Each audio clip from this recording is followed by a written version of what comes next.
Hello and welcome, I'm JD, and today we're going to go through the weapons control setting for your ships. So there are three different weapons control settings. There is free, tight, and hold, with all ships starting on free as their default.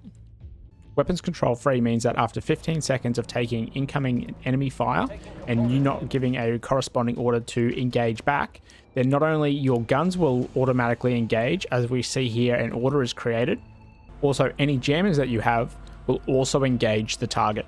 Note, this will only occur for weapons that are on a turret, so things like spinal weapons won't work. However, things such as your beam turrets, etc. will.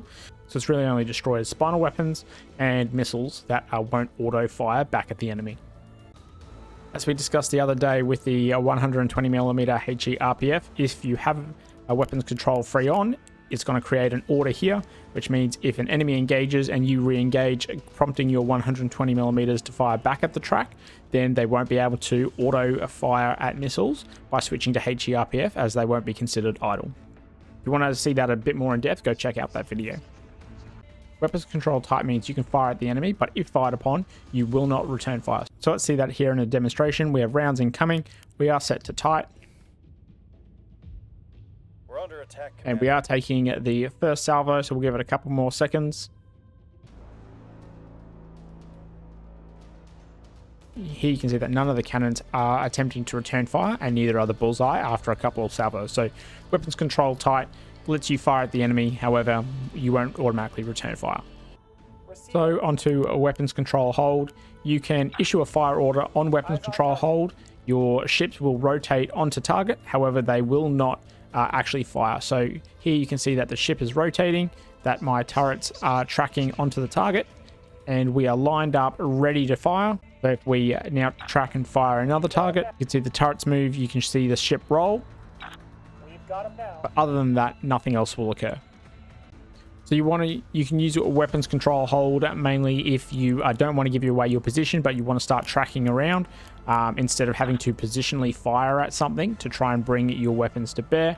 So if you're trying to get an ambush off, for example, and you can see the track, but the track hasn't detected you, then you may want to use weapons control hold.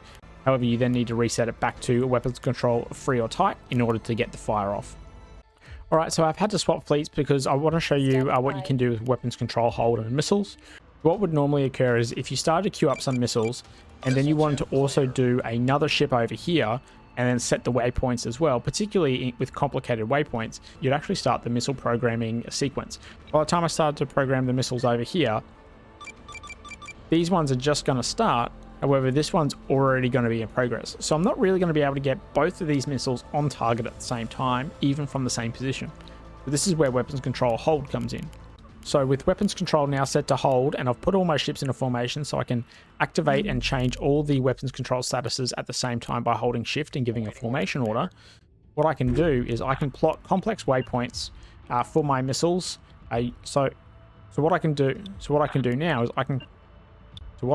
is plot complex waypoints and then have all of my missiles arrive at the same time.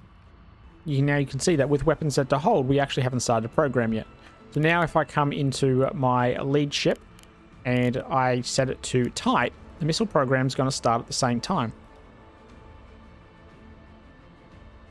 And then we get our missiles almost simultaneously. I think there was a little bit of a delay there, but you can see that they're moving along at the same time, and they're going to impact roughly when I want them to and from different angles. So you can see that the ships are having to switch point defense as we start to bring our missiles in.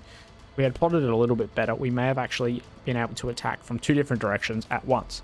Remembering that you can also see how long it takes for a missile not only to reach its target, but the time on target, just under the target position on the sphere widget UI help. So target position, how far to distance, and then its travel time. So that's something you can do with weapons control hold.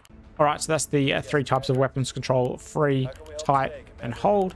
Each has their different use. You can generally get away with free, not have to worry about it. Just be aware of the things such as the coordinated missiles that you can do with when you're set to hold, as well as the fact that if you're using dual purpose HERFP, then weapons control free may stop that.